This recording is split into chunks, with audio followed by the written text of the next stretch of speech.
Well, ladies and gentlemen, welcome back to another session and another recording of Double A, Raving Libertopian. And today, I really want to discuss an issue, or a question, if you will, at hand. And it's a question that's plagued my mind for quite some time. And that question is the question of what it really means to be an American, to embody the American framework of thought, and to effectively live that out. And I know this question is a heavy question. It's rooted in deep philosophical thought, deep philosophical rigor, and deep philosophical pondering. But I think nonetheless that it is a question worth exploring, and one that our founding fathers grappled with many times over the course of the history of this great nation. And that question is as follows: what does it really mean to be an American? America, unlike many other nations, does not define itself by merely blood and soil, but it defines itself by a set of ideals, ideas, philosophy. Blood and soil, historically, and from a historical perspective, was one of the founding and contributing attributes to almost every nation about. Yeah, sure, you have the cultural component, and that cultural component would be unique for every nation, but at the root of that nation remained its blood and soil. But America would be different. America would not just simply be blood and soil. America would be a set of idealisms, a set of philosophy, a framework for thought. And that framework began with the Founding Fathers. Most importantly, the work by Thomas Paine, Common Sense. This framework would be one of the most unprecedented frameworks in all of human history, perhaps. And that was the framework of not just rights conceived of by the state, or rights conceived of by a noble class or a monarchy or a theocracy, but natural rights, innate rights, rights that, truth be told, you could really only ever take away from any person if they ceased to exist. And I'll explain more about this later on through the video. But before we really do get into this, I just want to have a quick notion. The gameplay you're seeing right here, or should I say the playthrough you're seeing, is not me at my best or my finest or sharpest skills. If you really want, consider this to be sort of a rehearsal to my future aspects of this game. This is merely me sort of, I guess you could say, sharpening the tools in the shed and ironing out any of the rust, or knocking the rust off of my shoulders. So, yeah, just a quick disclaimer. This gameplay footage is not me at my best by any means, so don't take it as legit. It really is just a warm-up, a test drive. I haven't played this game in a while, so I am quite rusty. So if you notice me failing a lot, I do have a lot of epic fails in this playthrough. But hopefully my words of thought will sort of gloss over this. But yeah, just a quick disclaimer, no, this is not my best, and this is not my prime of playing this game. I've had far better experiences, I've had far more luck, I've fared a lot better. But I digress. On to the main issue. Just a quick disclaimer though, don't take this as Bible. This is not me at my actual full potential. But, on to the subject of rights, America would be unique in that sense. It would be a land in which the populace that inhabited it would embody a framework that was unique to the rest of the world. It was not just unique to the rest of the world, but even unique among its citizens who at that time, for the most part, were coming from Europe. And that framework was natural rights, as conceived of by many predecessors to the actual nation. Not just Thomas Paine, but people like John Locke even. But it was the idea that rights were something not granted to us, not something that was given to us, but something that was innate to us. They were the very thing that made us who we were as human beings. And this was an unprecedented thing for most of human history, European history, and the history of any other world.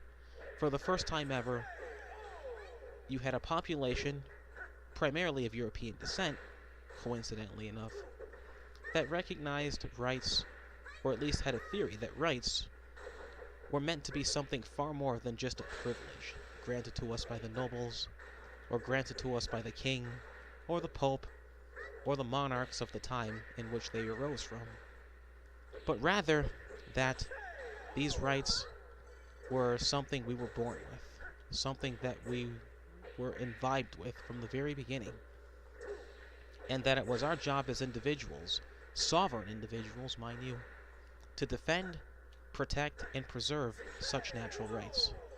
Now you might be wondering, what do I really mean by natural rights? When I say natural rights, I don't mean rights that are even written on pieces of paper necessarily, but they're rights that are fundamentally empirical to every single human being. These are the rights that will cease to exist only when you cease to exist as an individual. In other words, in order for these rights to cease to exist, you would essentially have to be deceased. As long as you were living, these rights were a part of your very embodiment. And the only way to really cease these rights from you was to eliminate you or kill you. But so long as you draw, or so long as you were able to draw any breath whatsoever, these rights were in effect.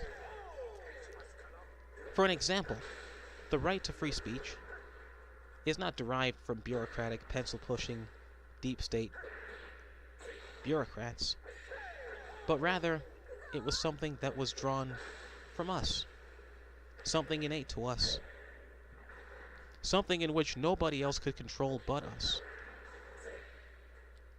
And for an example, every single breathing body, in a practical sense and in a technical sense, can say as they please. Now, there are always exceptions to this. For example, if your voice box or your larynx is rendered malfunctional, obviously you won't be able to speak. But for all intents and purposes, no matter how much they torture you, how much tyranny you're under, the only way they can actually take away your ability to speak is if they kill you. And generally speaking, this, at least in my conception, is how natural rights were conceived of. Natural rights are something that you can only take away from a person if you actually kill them, or if they cease to exist. So obviously the unborn would not have these same natural rights, or nor would the deceased have these same natural rights. But for all of those living under the concept of the American framework, they would have these natural rights. And in all technicality, the rest of the world does too, but they just don't have that framework of thought.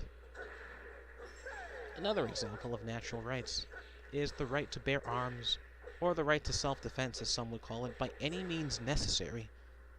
And this is not even just exclusive to humans.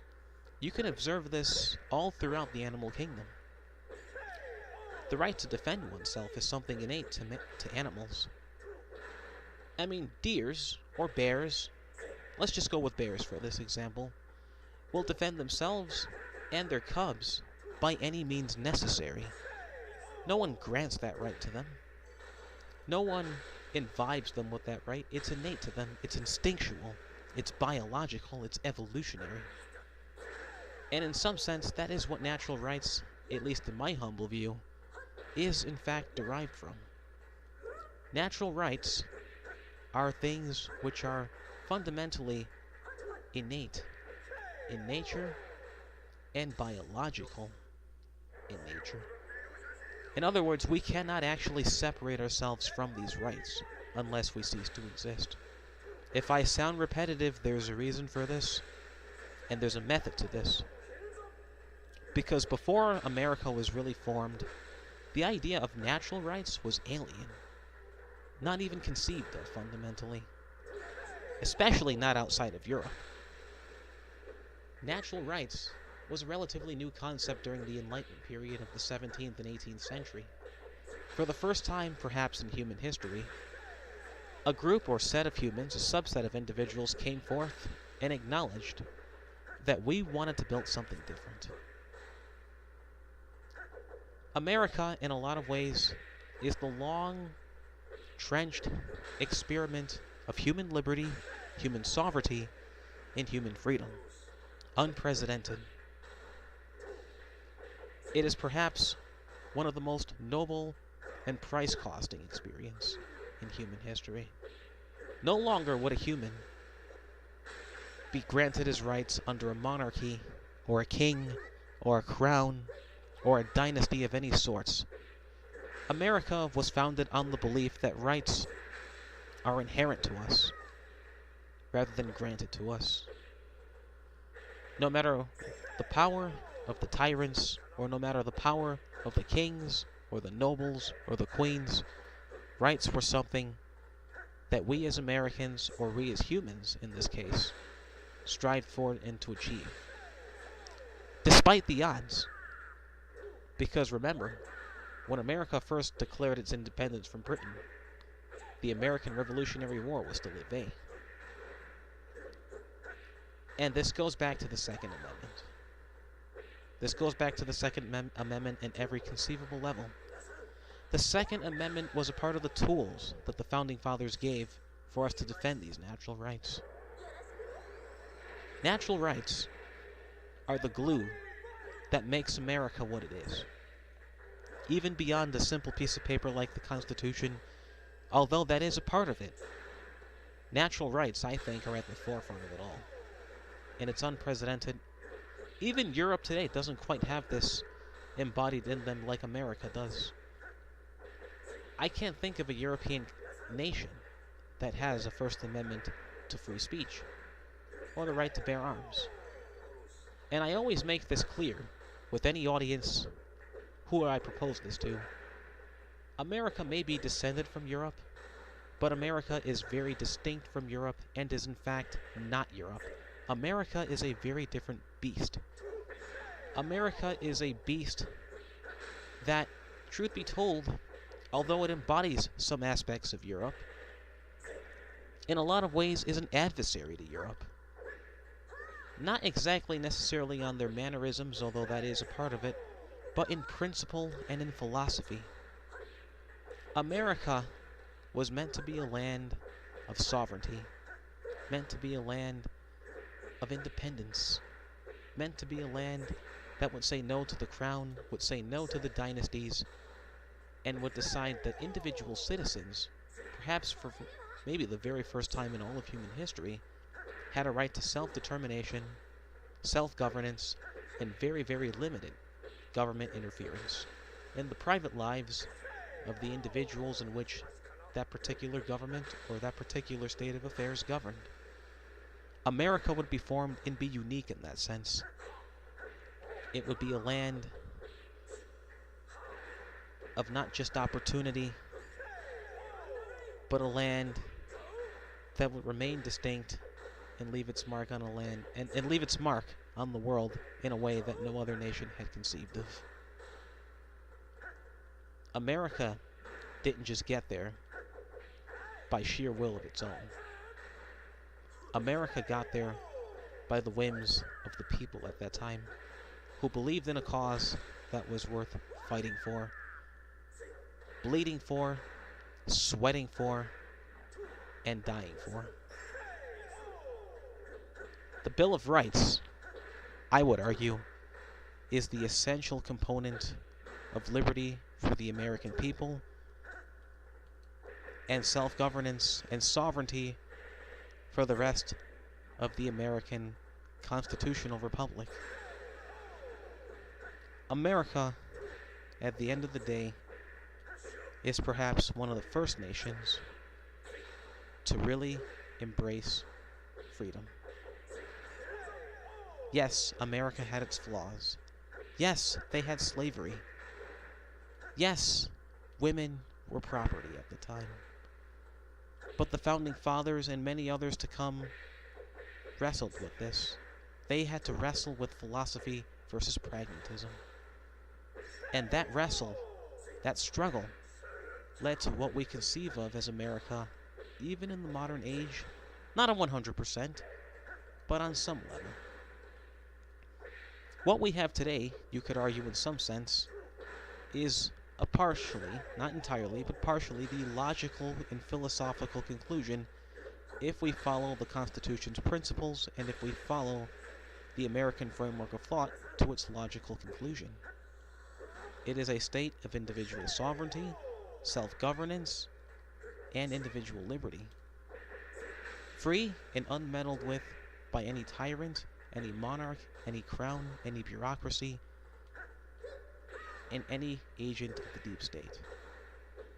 And I'll get more into the deep state in a future video, but nonetheless, I think everyone at this point who's tuned into this from now on and future videos will have a general idea about natural rights. The rights that are innate to us that you can never actually take away unless one is actually ceased to exist is the framework of thought for America. And summing up of this video, the American framework of thought, in essence, cynicism towards government is the first one, and I would argue that to the end. Number 2, a strong and vibrant gun culture where Americans and individual citizens of that nation are ready and are able to exercise self-defense by any means necessary. And third, rights are not granted to us. Rights are innate to us, and it is up to us as the citizenry who have inherited these rights to uphold, preserve, and protect these freedoms, and to pass on that torch of liberty to the generations to come. Thank you. Like, subscribe, and until the next time, signing off.